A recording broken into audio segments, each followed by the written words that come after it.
past 40 years. And today I have my special guest. He is a New York Times best-selling physician, a chef MD, creator of Outdoor RX, and one of his advocacy revising the indoor epidemic with food plus nature as medicine, other than Dr. John La Puma.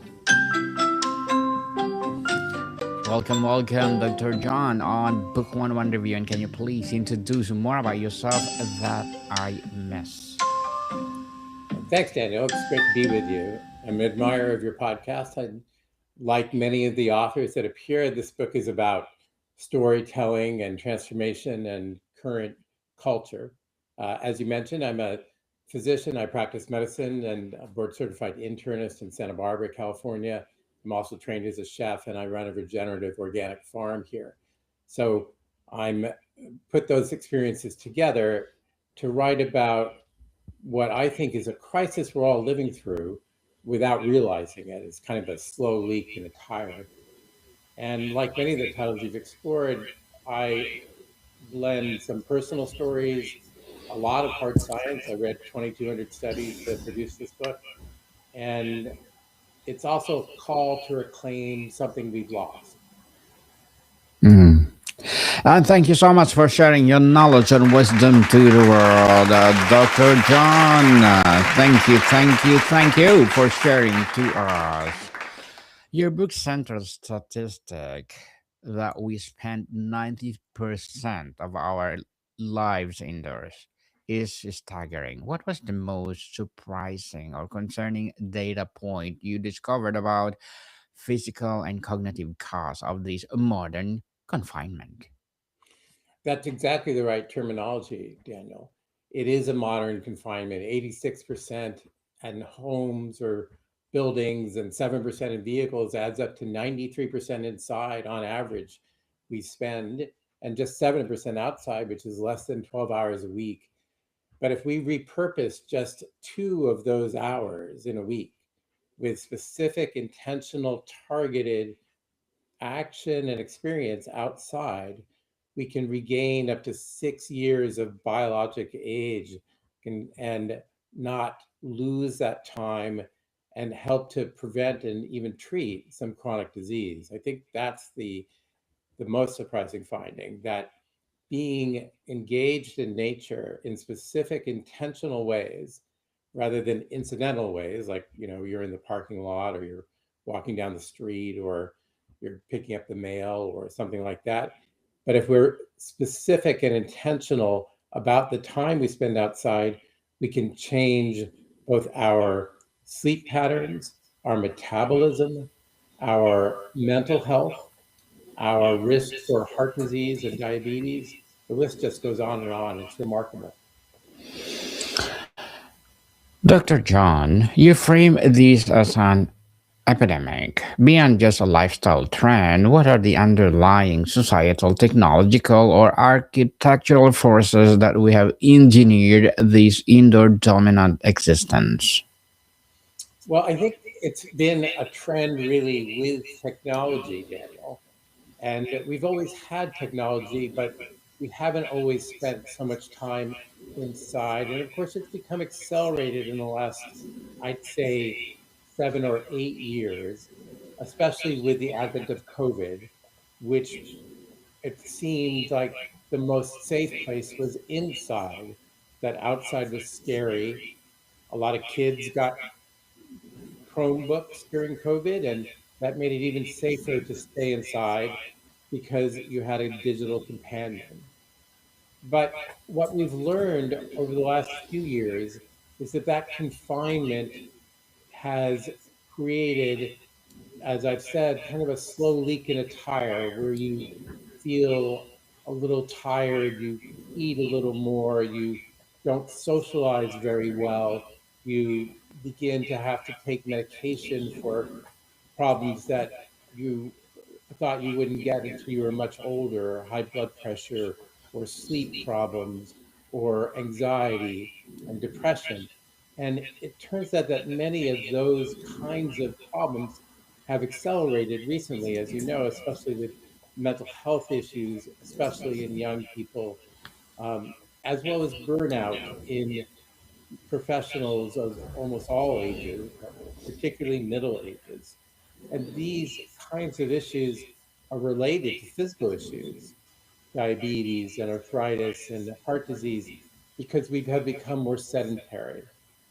What Indoor Epidemic does is shine a light on not just what the problems are inside, but really more importantly, how we can use outside as a preventive and therapeutic tool in very specific targeted ways. Specific targeted ways. Well, Mr. John or Dr. John, how does a chronic indoor living specifically hijack our sleep wake cycle and degrade our focus at a biological level? What is the core mechanism you want everyone to understand? The core mechanism I'd like people to understand, I'm happy to try to answer that, is that nature is not neutral and indoors is not neutral. Your environment directly affects your metabolism. It directly affects your brain. It directly affects not just your mood, but your physical and mental health. So, if there's one thing that people should take away, it's exactly that, that your environment is not a neutral actor, and your choices within it can be very powerful. Just 10 minutes a day in the morning, looking at morning light, can begin to reset your circadian rhythm, the rhythm that your body organs are tuned to. Your body has clocks, and they run on time or not. And if they don't run on time, your sleep is disturbed. You have less energy and focus. Your metabolism is disturbed. You become more sedentary there, and that of course can lead to medical problems that I've mentioned. So your environmental choices are powerful, and that's the heart of this book. It's not guilt, it's not grind, certainly. It's much more green, because the most overlooked factor I've found in 30 years of medical practice is where people spend their time. And that determines much of what it is that we are able to do. If we spend just a little bit of the time that we're already spending outside intentionally, like I've just mentioned, getting morning light every morning, it has a transformational effect on physiology, on anatomy, and on performance. Hmm.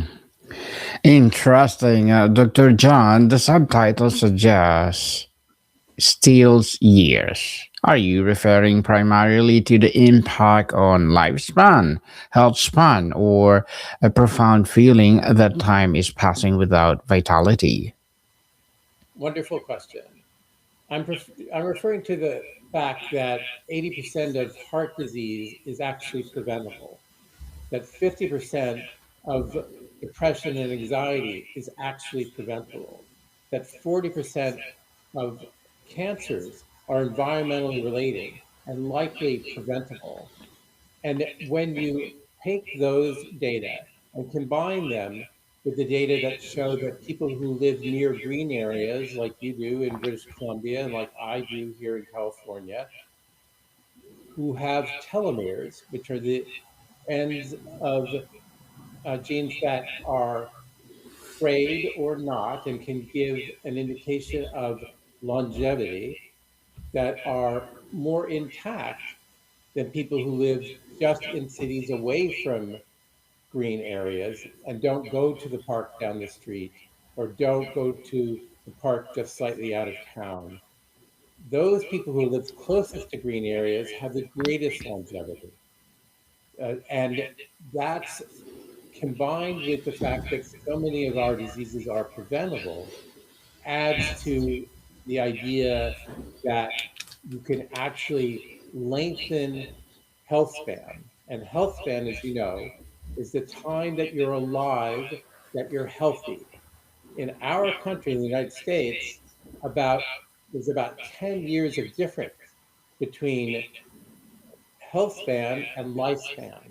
You start getting sick about 10 years before you're going to die on average, and you dwindle slowly. Sometimes you have big medical events. The idea is to be healthy up until the very end of life. And that's not where we are now, but being outside in specific and targeted ways, like morning light, like the use of gardening, like the use of forest bathing, like the use of social connection when you're outside. Many people think that being outside is being like at the Pacific Ocean or in the Grand Canyon, but it's not.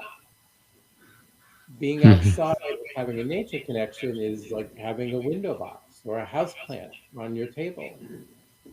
But knowing what to do with that, knowing that the wind ruffles your curtains, knowing that there's a dog by your feet, knowing that there's good lettuce in your salad from someone who you know who grew it, maybe you grew it.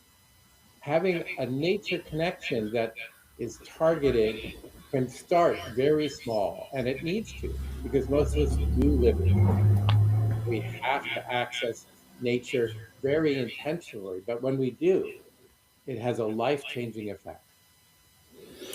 For someone skeptical that being inside could be so harmful, what is the most compelling piece of neurological or psychological evidence you can share about how our brains and bodies literally starve indoors? When you're indoors, some of the most compelling information comes from studies in Asia where myopia, which is nearsightedness, is epidemic. About 90% of kids, teenagers, young adults, children have myopia, which is often correctable with eyeglasses or with drops.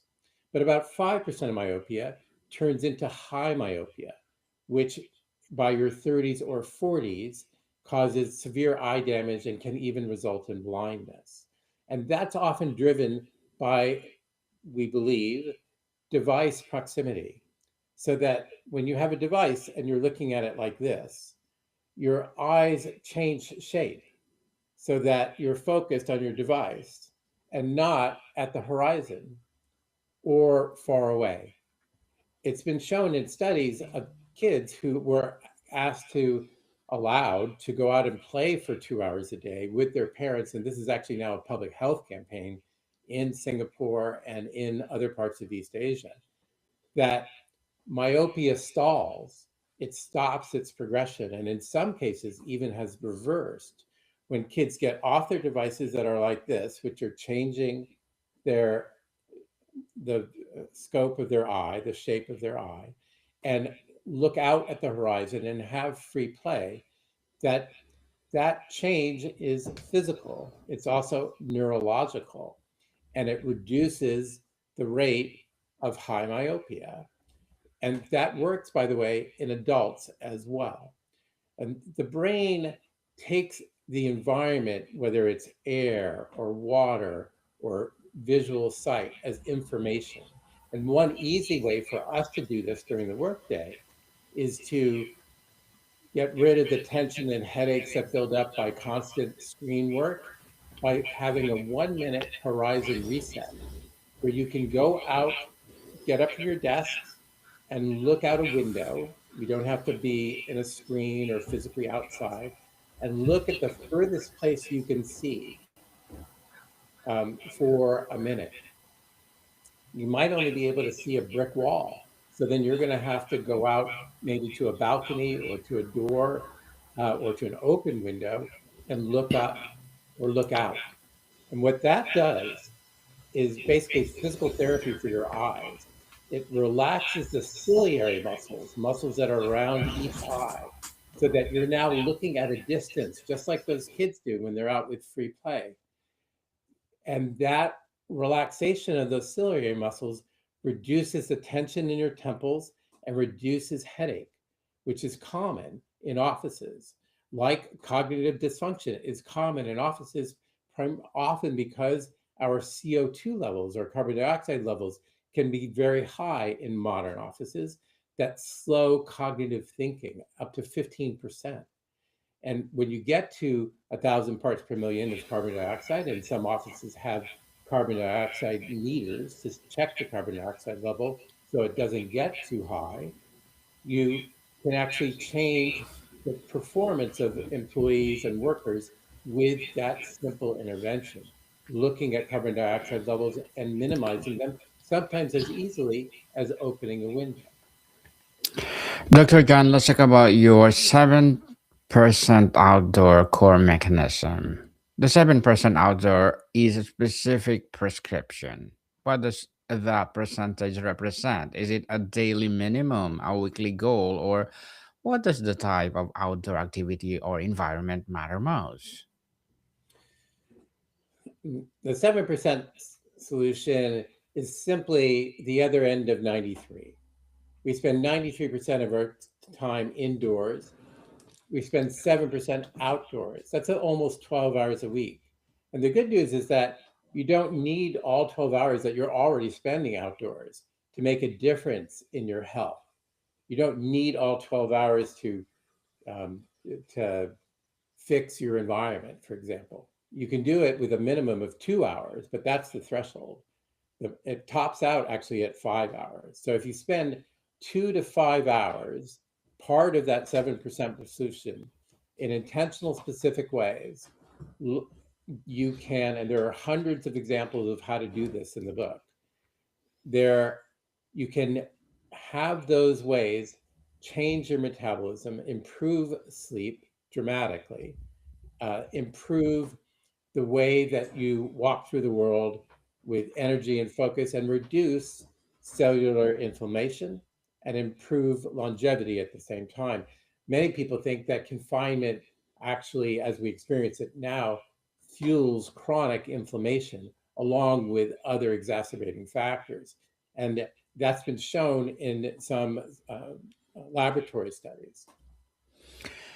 Dr. John, as an author, what are your short term and long term goals?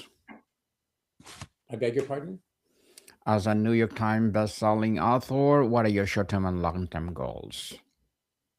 My short-term goal is to try to give your readers some of the information that they need to make good choices about their environment. My long-term goal is to allow people to begin to look at and experience nature as a missing factor in longevity and in health.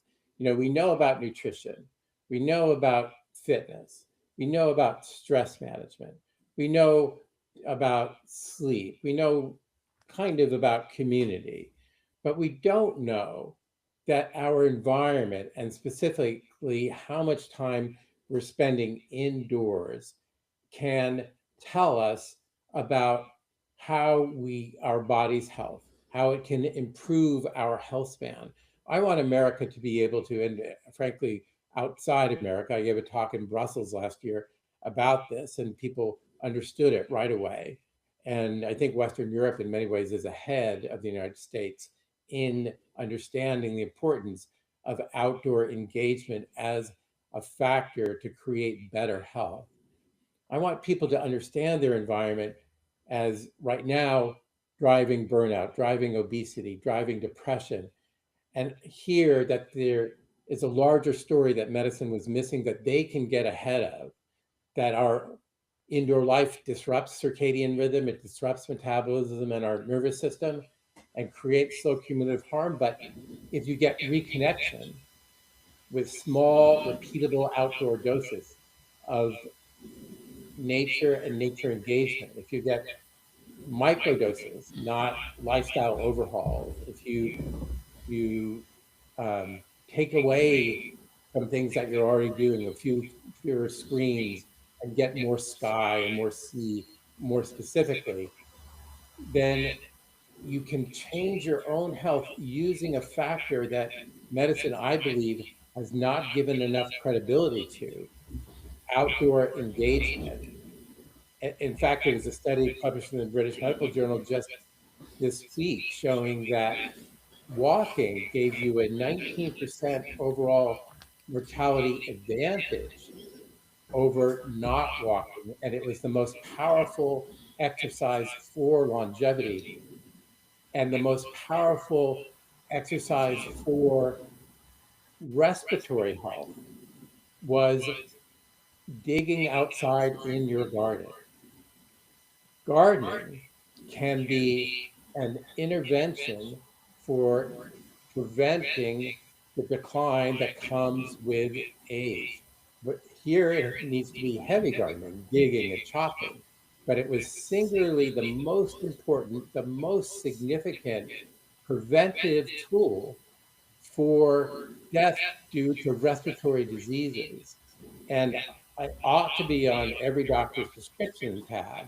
That's not what's making the news now. What's making the news is that a variety of things for green exercise, we call it, is the most important thing for longevity. And it's true. You don't just need to be in the gym, you need to be outside to reduce your risk for death and to enjoy life fully. But what's being missed is that heavy chopping and digging actually have the most important effect on reducing respiratory risk and respiratory risk of death. And that's what people ought to be engaged in. So being in the garden and puttering is beautiful because we get vegetables and flowers.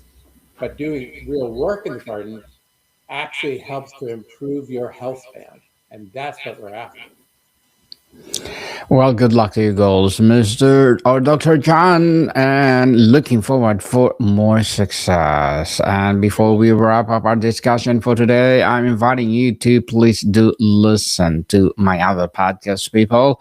My other podcast, because my abstract essay is already in sixth season, abstract poetry in third season, and of course my book 101 review in sixth season as well, comedy 101 in third season, and food 101 in sixth season as well. Geography 101, love letters, movie 101 review, music 101 are in fifth season, science 101, sex 101, fourth season, and trivia 101, law 101, mental health 101, motivation 101, entrepreneurship 101, and Bible verses 101 are my baby podcasts. Please listen to them wherever you listen your podcast. So, Dr. John, to make it actionable for our listeners right now, what is the very first 5 minute step you would prescribe to someone today to begin countering their own indoor epidemic?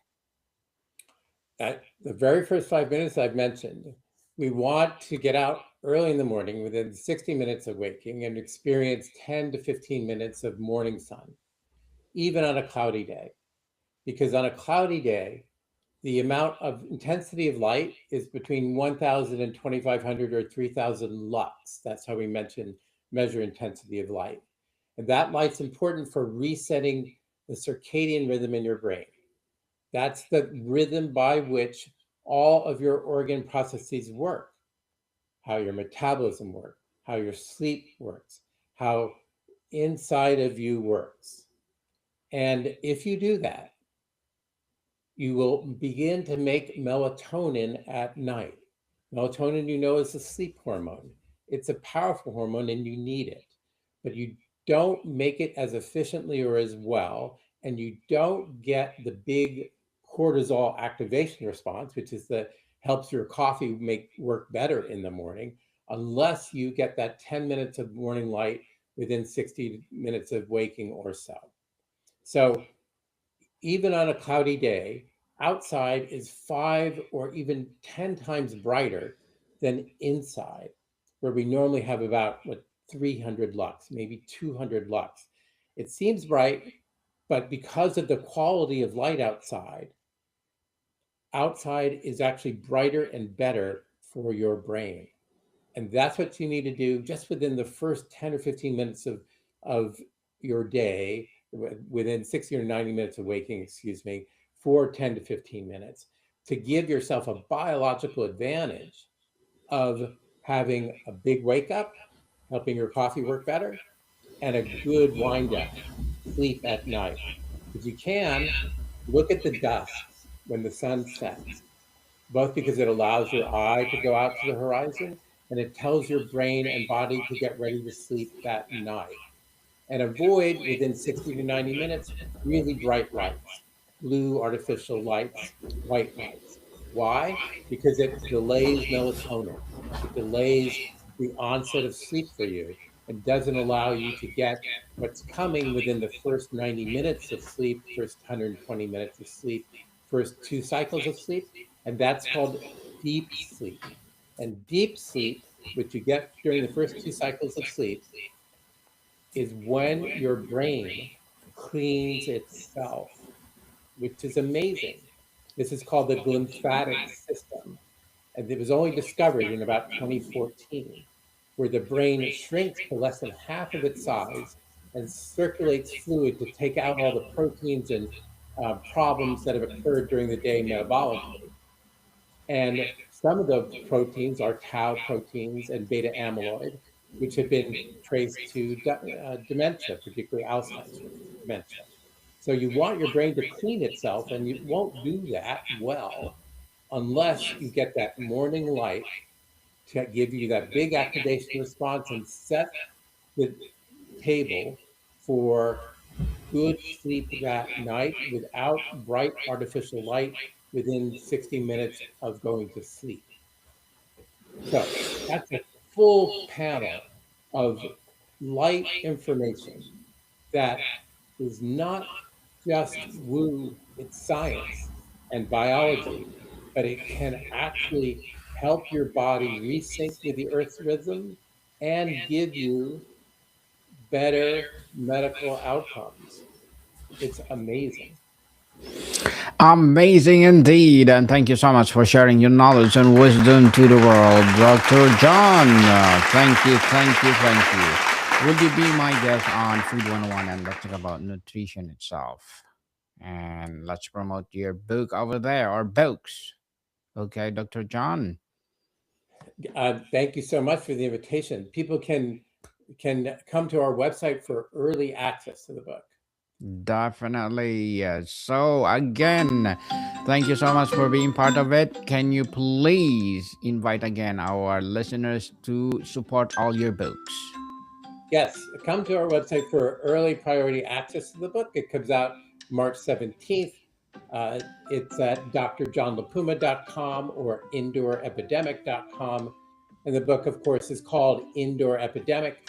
We want people to be able to access this information and use it to make their health better in a way that I think has been missed in medicine, but is remarkably accessible, not costly at all, and within your grasp. I mean, your body's not broken, your environment is. So let's change the environment so that you have better access to better care.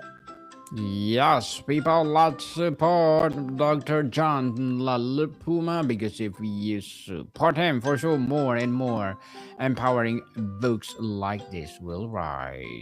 Thank you. So, Dr. John, you have a lot of books about food, so please do come over on Food 101 and let's talk about it. Like cooking the real age way. What is all about?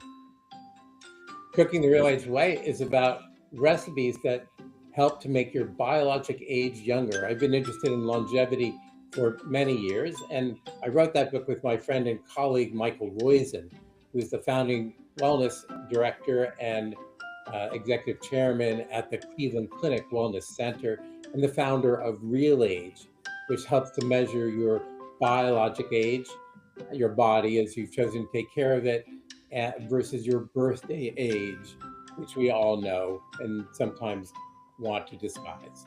So the book is that particular book is about 80 recipes that help to make your real age younger.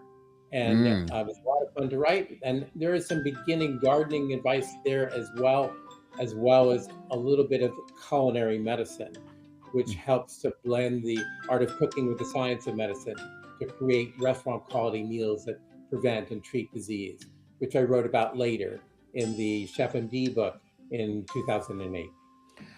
Okay, so again, Mr. John or Dr. John, thank you so much for your time.